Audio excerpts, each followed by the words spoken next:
দিয়া শোনো, আল্লাহ রাব্বুল আলামিন বলেছেন, ও আমার হাবিব, কোন বৃদ্ধ মানুষ, কোন বুড়া মানুষ চলতে পারে না।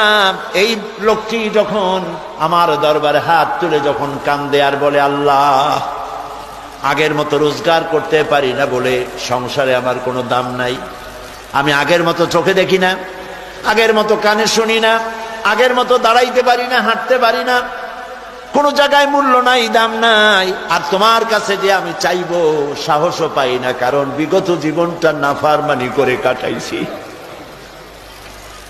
তুমি করেছো মেহেরবানি, আমি করেছি নাফরমানি, চাওয়ার মতো পথ হারিয়ে ফেলেছি মাবুদ, তুমি ছাড়া আমার কেউ নাই। আল্লাহ বলেন, ও আমার নবী, আমার বৃদ্ধ বান্দা যখন এভাবে কাতরাতে থাকে, আমার তখন শরম হয় এই বুড়া বান্দাটারে কেমনে খালি হাতে ফিরায়।